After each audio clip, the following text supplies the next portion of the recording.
a todos. Estamos aqui hoje para a gravação de mais um podcast sobre alimentação escolar, o Pod PNAE.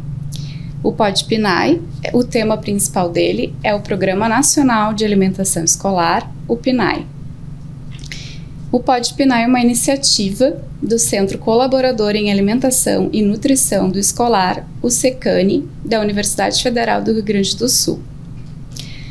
Então, considerando a importância das boas práticas de higiene e manipulação de alimentos por parte dos merendeiros e merendeiras na alimentação escolar, nós hoje vamos conversar sobre o assunto capacitação de merendeiros e merendeiras na alimentação escolar, cujo tema principal hoje será higiene do ambiente e controle de pragas.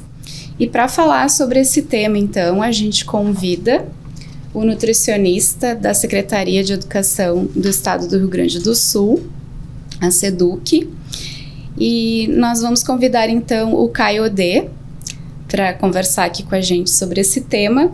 E o Caio Odê é nutricionista formado pelo Centro Universitário Metodista IPA e possui o mestrado em Alimentação, Nutrição e Saúde pela Universidade Federal do Rio Grande do Sul. Então, olá, Caio Odê, seja muito bem-vindo. Eu que agradeço o convite, é muito bom estar novamente aqui com você. Obrigada pela participação.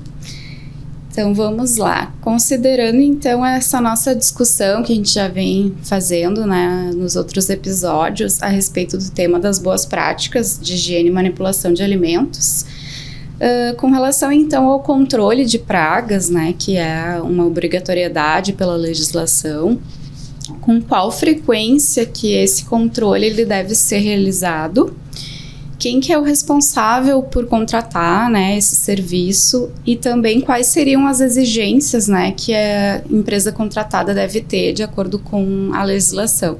Claro. É muito importante esse tema. A portaria da Secretaria Estadual de Saúde, a 799/23, que a gente fala sempre, ela estabelece um ponto muito importante, que todos os estabelecimentos eles devem realizar ações de prevenção e ações contínuas justamente para o controle de vetores e pragas. Sim. Isso é naturalmente preciso ser feito para fazer com que essas pragas não se proliferem ou que não sejam atraídas para esse ambiente. E quem realiza esse serviço é uma empresa especializada, uma empresa licenciada. Eles vão saber orientar e colocar os melhores produtos e os melhores locais para justamente prevenir o estabelecimento no controle das pragas e vetores. E esse controle tem que ser feito sempre que necessário e ele tem que ser acionado, né, naturalmente pelo estabelecimento. Cabe também ao estabelecimento ficar com um certificado, e essa é uma parte muito importante. O estabelecimento precisa ficar com um certificado até para poder agendar as próximas visitas dessa empresa para garantir a eficiência e a continuidade do processo do controle de vetores de pragas. Sim, certo. E ainda então sobre esse assunto, né, do controle de pragas, quais seriam as medidas preventivas que deveriam e podem ser feitas, né, a fim de evitar a presença desses animais e de pragas no ambiente, né, tanto no local de armazenamento dos alimentos, no estoque, quanto também no local de preparo e distribuição dos alimentos? Claro, eu destacaria a retirada do lixo diariamente, frequentemente. E também a colocação de telas em portas, em janelas também, proteções inferiores nas portas, são algumas medidas que o estabelecimento também pode adotar como prevenção às pragas e aos vetores. Os ralos sinfonados. Os ralos também, sinfonados, né, também, quando presentes, vão manter os ralos sempre fechados para justamente impedir o surgimento dessas pragas. Sim. Também lembrar que, né, nas escolas às vezes tem cachorro ou gato, algum outro animal, né, por perto também. Vou mencionar que é proibido, né, a presença desses animais no setor de alimentação, né, então acho que é básico, mas não custa a gente relembrar isso, claro, né. Isso infelizmente acontece. Nós já tivemos alguns relatos e nós já vimos, assim, presenciamos em algumas visitas a presença de animais, né, que às vezes a escola, por exemplo, adota, mas a gente sempre coloca, olha, não, tudo bem, mas dentro da cozinha perto dos manipuladores de alimentos não pode de jeito nenhum. Sim. E aí, normalmente, a escola entende e é algo bem tranquilo. Certo, verdade. E com relação, então, à limpeza do ambiente, né, dos equipamentos, utensílios, qual é a frequência que essa deve ser realizada pela legislação aqui do nosso estado? Então, esse é um ponto também super essencial. A limpeza ela deve ocorrer frequentemente, diariamente, principalmente falando bancadas, utensílios e o ambiente em si. Outros equipamentos, a dica que nós sempre damos é ser realizado uma tabela. Então, geladeiras, coifas, esses equipamentos que... ar-condicionados também, por exemplo, esses equipamentos que são um pouco mais complexos de serem limpos e eles também não têm uma frequência diária de limpeza, o ideal é que seja realizado essa tabela. Sim. E aí o estabelecimento pode se organizar melhor para a higienização desses equipamentos. Sim. Outra pergunta, então, como devem ser as instalações, né, pisos, paredes, teto, portas, janelas, etc., e o material dos utensílios e equipamentos, né, conforme indicado pela legislação? Algumas coisas que já comentou, mas só para a gente reforçar aqui. Claro. Então, a legislação sempre coloca que, por exemplo, os pisos, eles precisam ser de cores claras, preferencialmente cores claras, lisos, laváveis, né? Então esse piso também não pode ter nenhuma rachadura, nenhum buraco, então esse é um ponto super importante. Para as paredes também é semelhante, o material também precisa ser lavável, também tem que ser de cor clara e também não pode ter presença de rachaduras, por exemplo. O teto, naturalmente a mesma coisa, né? Então também não pode ter rachaduras. Eu sei que a manutenção é um pouco mais complicada, mas a gente sempre precisa trabalhar com a prevenção. Então, sempre já ter o estabelecimento com os materiais ideais, segundo a legislação. Sim. E para os utensílios, a gente sempre frisa que tem alguns materiais para os utensílios que eles não podem estar dentro da cozinha. E um material que a gente, de vez em quando, encontra, mas que não pode, é os utensílios feitos com madeira. Sim. Então, colher de pau, garfo, faca, esses não podem ser utilizados. A gente dá sempre preferência para o inox, que é um material mais simples, inclusive de ser higienizado. Sim, muitas vezes as tábuas também de corte, né, de madeira, que, enfim, não é um material que é possível higienizar de forma correta, né, a realmente impedir a presença de micro-organismos, mas às vezes as pessoas têm o hábito ainda, né, muito de casa também, de utilizar tanto a colher de pau quanto a tábua de corte, né, então realmente pela legislação é proibido. Exato. Quais seriam então, Caio, os produtos e as substâncias que são autorizadas pela legislação para realizar essas limpezas e higienizações periódicas, né, e onde que eles devem ficar armazenados? Essa é uma pergunta que sempre gera dúvidas quando nós realizamos as nossas capacitações. Sim. Porque no imaginário a gente não pode usar nenhum produto químico, né? A gente visita as escolas, elas acham que não podem. Mas naturalmente elas usam. E eu vou dar alguns exemplos que são permitidos pela legislação.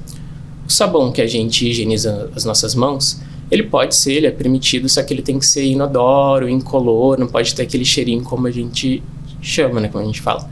Mas outros produtos como soluções cloradas podem ser utilizadas, o álcool 70 também pode ser utilizado, então não tem problema quanto a esses produtos. O que a gente coloca é que o armazenamento dele não pode ser próximo dos alimentos, não pode ser próximo também da manipulação.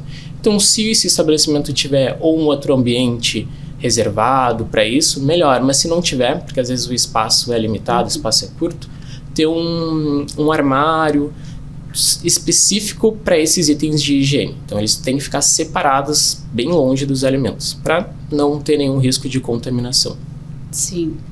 E só lembrando que esses produtos eles devem ser regularizados, né? Devem estar registrados pela Anvisa, né? Não pode ser qualquer produto de limpeza comprado em qualquer estabelecimento, tem que ser autorizado pela Anvisa, né, o produto, que às vezes não é como a compra também é por preço, né, uma licitação, um preço mais em conta, às vezes pode acontecer esse problema. Então, sempre lembrar que devem ser produtos registrados, né? Para não acontecer acidentes também de trabalho, enfim, né? Que possam prejudicar o manipulador. Exatamente, teve um caso de uma escola que queria comprar de um senhor, assim, da própria rua da escola, que vendia esses produtos. Ele produzia em casa e vendia para a escola por um valor muito abaixo do que o mercado oferece. Mas tem que ter esse selo, né, da legislação do órgão, porque esse selo garante que esse produto é eficaz, que ele realmente vai ter ação sanitizante, para a função que a gente precisa ali no dia a dia. E esse produto que a gente compra de uma procedência um pouco mais duvidosa, a gente não tem essa garantia dessa efetividade. Então, às vezes, o barato vai sair caro. E que, como tu falaste também, pode ser que a formulação do produto agrida a pele do nosso manipulador. E a gente não quer que ninguém se machuque, que ninguém se lesione durante a atividade de trabalho. Claro. E é importante também deles lerem, né, o que vem escrito no rótulo, como utilizar, quais os EPIs que devem ser necessários, né? Porque muitas vezes os manipuladores gostam de usar, às vezes, soda, né? Soda cáustica, por questão da limpeza de equipamentos com muita gordura, e já aconteceu, assim, pelo menos na minha experiência, de ter acidente de trabalho por utilização desses produtos mais perigosos, digamos assim. Então, também sempre estarem atentos, né, ao que diz no rótulo, a como utilizar, quais os EPIs corretamente, né, para evitar esses acidentes de trabalho, né. Sim, com certeza. Segurança sempre, né, em primeiro lugar. Sim. Então, tá bem. No caso das esponjas e dos panos de limpeza, né, qual o procedimento para correta higienização que tu recomendas? É um procedimento, na verdade, super simples. Começando pelas esponjas, por exemplo. Então, no final do turno, próximo do final do turno de trabalho, depois que terminou todas as funções, alguém da equipe vai recolher essas esponjas e previamente vai deixar uma água fervendo. E a gente sempre diz, pode escolher uma panela, mas essa panela que vai ser escolhida para a higienização das esponjas tem que ser exclusiva para esse fim. Não posso, no outro dia, estar fazendo o arroz e o feijão na mesma panela que eu higienizei as minhas esponjas no dia anterior. Então, uma panela exclusiva para isso. Então, primeiro, a gente precisa ferver a água, deixar a água fervendo. Depois, eu pego as minhas esponjas, deixo nessa água fervendo por pelo menos 5 minutos. Depois, não tem problema nenhum, a gente escorre aquela água e aí já pode utilizar no próximo dia, na próxima função. Os panos também são semelhantes. A gente também vai recolher esses panos. E a gente sempre fala, os não descartáveis, né? Porque tem os panos descartáveis e os não descartáveis. Como o próprio nome diz, descartável eu usei para aquela função, já tenho que jogar no lixo, não posso reutilizar. Claro.